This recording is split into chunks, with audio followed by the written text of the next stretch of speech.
Hey guys, SMZ here. We're back playing Raid Shadow Legends once again. So we previously looked at Soul Cross and Curse City and some of the stages which people get stuck on. And previously we looked at the Fire Knight S17. And today I was thinking of looking at another very important stage which people get blocked at. And this is another boss stage. And that is going to be the Sand Devil. Stage S9, Al Name the Sand Devil. This is a stage that a lot of people get blocked on as well because of the champion restrictions. In general, Sand Devil is a tough fight. We had some nerfs last year, and after the nerfs, it has gotten much more manageable, but still a very, very difficult fight with these champion restrictions. So, I'll walk us through the fight to understand basically what are the things that we are going to be looking at, what we need to be keeping our eyes out for, and what are the kind of champions we need. So if I look at my clan, most people will have a Siffy. Siffy here, Siffy here, a Siffy there, a Siffy there, Siffy everywhere. Oh, this guy even has two Siffys, just for extra effect. I am one of those people who doesn't have a Siffy. So I'm using another sleep champion, which is Cornelia. Cornelia is a magic affinity champion. And I use Cornelia not just in the Curse City Sand Devil, but also in the normal Sand Devil. And I know the normal Sand Devil stage 25 is Force Affinity, and Cornelia is Magic, which is weak to Force. So why am I using her to put the Sand Devil to sleep? That's because her sleep ability, which is her A2, 100% chance when booked, it places the sleep, which means it doesn't hit, which means that it will not be a weak hit most of the time. So you always have that 3% chance to resist, but otherwise the weak hit chance, especially on the weak affinity, that's not going to be a factor here, which is why she is such a good champion to place the sleep. We also have Gorgrab, who is the reviver that we're going to use. In this champion pool and all these restrictions, he's one of the champions that I found, which is a good reviver, and he's an AoE reviver, which is great. And he needs to be built tanky. So I'm using him in regen set, and luckily I have a 6-star blessing, which helps a lot. And then we have Husk for the damage, and we have Lady and Mithrala, who are both quote unquote free champions. I know that you have to work a lot and grind a lot to get those champions, Mithrala from the Hydra and Lydia from the Faction Wars. But they are both obtainable champions. So the reason for having these champions, Lydia, of course, is also for her debuffs, but very importantly, it's for the strength debuff. So Mithrala has it on her A3, and Lydia has it on her money ability, which is Siren's Veil. Strengthen is going to be our key in order to survive one nuke hit from the Sand Devil.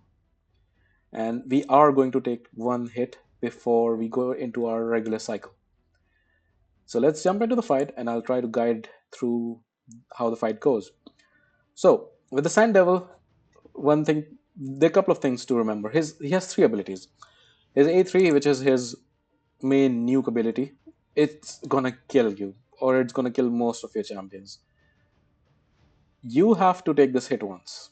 And what we're going to ensure is that we take this hit just once. Because after that, this skill is going to go on cooldown. It's on a 4-turn cooldown. But each time we put the Sand Devil to sleep, the cooldown of this skill increases by a turn. Which means we are going to try to always increase the cooldown of the skill and never take this hit again. Second ability, he removes debuffs. Something for us to keep in mind. And the first ability is a normal ability in which he places two debuffs. Decreased accuracy debuff can be nasty. That's also why I'm using Mithrala for her 80 accuracy aura. So at the start, we can put him to sleep. Let's put him to sleep. We have the 8 counter for this fight, which means 8 hits he can take before he wakes up or when his turn meter goes to full. Since he's asleep and that's the only time we can put debuffs on him, let's go ahead and put debuffs on. I have my Lydia also with 5-star Brimstone, which is very nice that she places it. And we can then use Mithrala's ability. We can use a nuke from Husk, and we can just do turn meter boost here. And for Cornelia, once again, we can go A1. And A1 from Lydia, and he wakes up because his turn meter goes to full. Now, Sand Devil cannot be asleep 2 turns in a row. Very important to remember. And which is why he will take a turn and he will nuke us. What that means is it's very important that we have our strengthen on. So we're gonna put the strengthen on and we just keep A1ing. Do not use Gorgorab's revive ability yet. That's gonna be a failure for the fight. Let's continue our A1s here until he takes a turn and nukes us. And there you go. Oh wow. Huss survived. I think that's because of a weak hit, because he's at a better affinity advantage. And Gorgrap, I built him to survive. Lydia also was lucky to survive. She wouldn't have. Let's revive everybody who's dead. And since he has still defense down on, we're going to use Husk's A3, which does more damage. There you go. He's still asleep. We can put debuffs on, but we have to remember when he wakes up, he is going to take a turn and he is going to use his A2, which is going to remove the debuffs. I'm still going to risk it because that also gives me increased speed. He's already asleep, no need to put him to sleep, but her A3 can put one of the teammates to sleep and heal them. So let's see, I think Lydia has the least HP. Let's put her to sleep to heal her. Let's Mithrala's turn. I'm going to use the A2 right now. And let's use the turn meter boost. Um, and let's hit him once more. And now he's going to take a turn. He's going to remove his debuffs. And now we get into the normal phase of the fight, which we would like to basically repeat. My champions are built well to do damage, which is why in this one cycle I've taken half of his health already. If you have champions which do not hit as hard, you might have to do the same cycle repeatedly, but the cycle will remain the same. So once you are at this stage, when he has taken a turn and when he has also to use taken a second turn with removing his debuffs, this is the stage that we want to get at.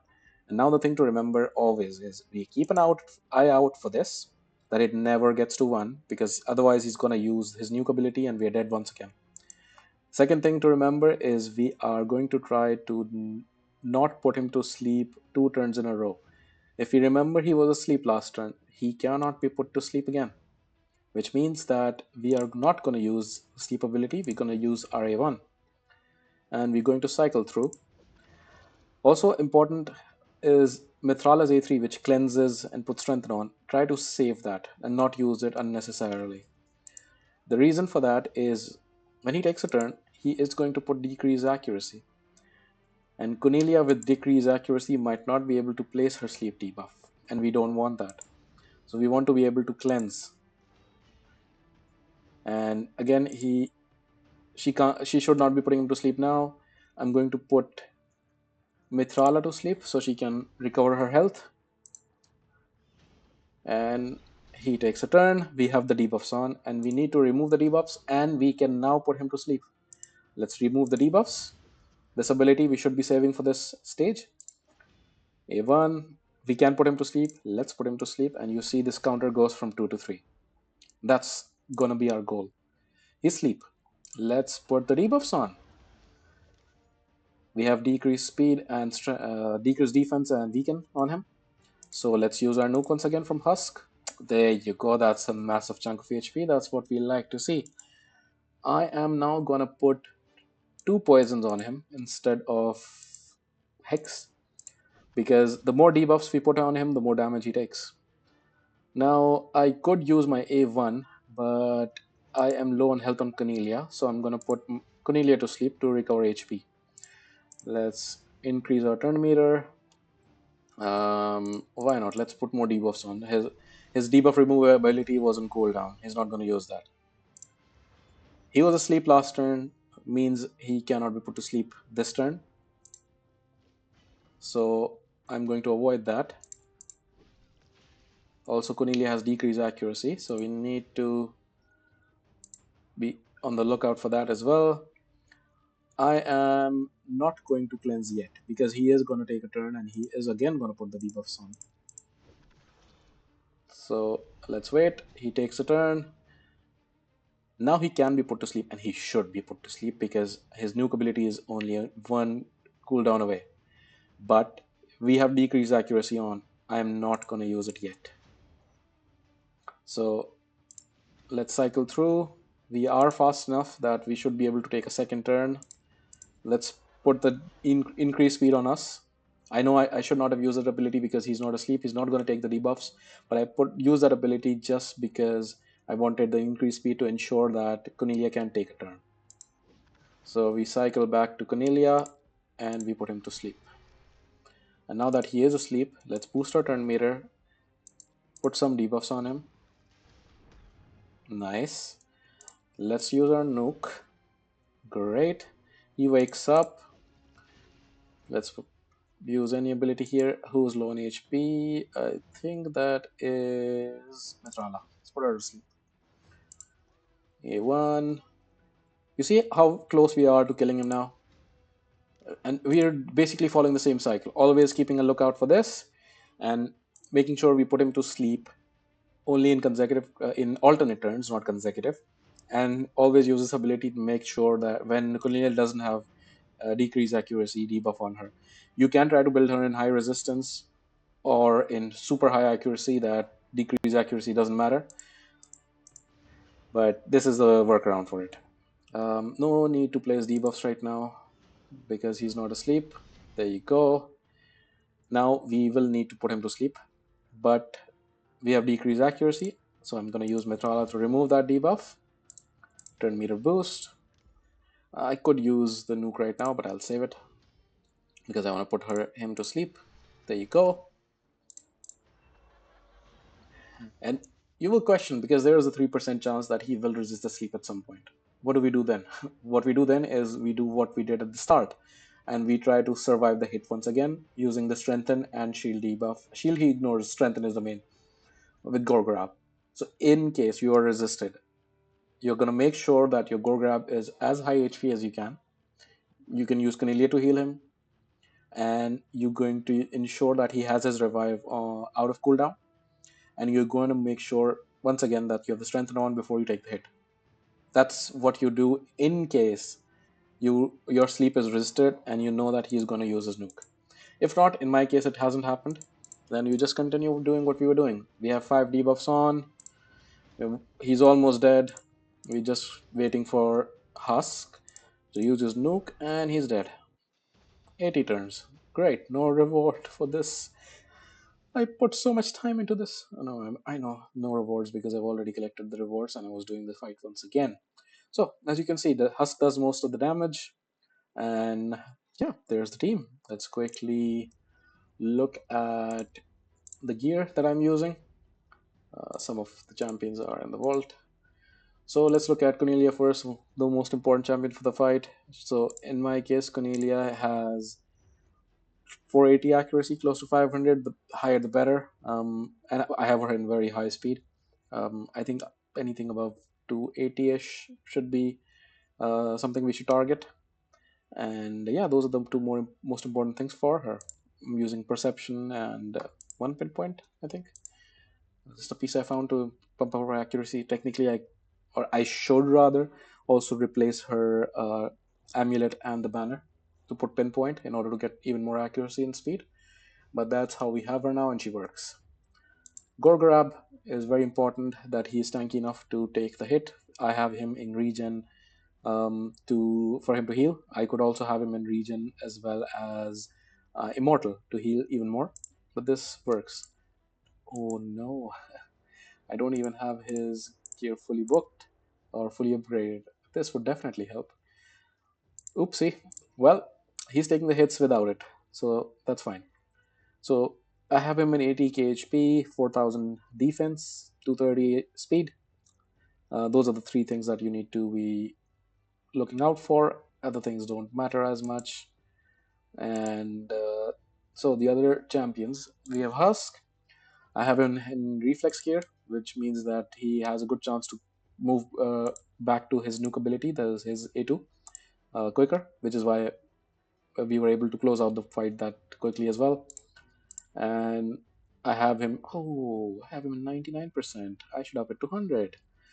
Ah, well, he's built well, he works. And that's our motto. it works 99% of the time. We'll take it. So I have him in high accuracy. I don't know. Do I need to have him in high accuracy? I think it's for the provoke. I was once using him in the Hydra. That's why I have him in high accuracy. You don't need to. Good speed, otherwise good HP, and then as high crit damage as you can, because his max HP nuke scales just based on enemy max HP, nothing else. So survivability and damage. That's it. Lydia, I use her in Hydra and Chimera, as I said, so I have her in quite a good build, close to 300 speed, a lot of defense, decent HP, and then a lot of accuracy as well, more than enough to be honest, and decent resistance as well. Mithrala, similarly, I've been using her in Hydra, I think, at some point. So also nice 9-piece protection, very good defense, decent HP, 260 speed, which is also nice, and then 500 accuracy, 350 resistance, which means she has a very high resistance, so 524 plus 350, which is great. But yeah, that's the team, and that's the video. Thank you so much for watching. I hope this is helpful. If you want me to do any more of these guides of the curse city, any particular stages that you want, please let me know in the comments. And if you like the video, please leave a like and subscribe if you want to see more of these videos. Thank you very much.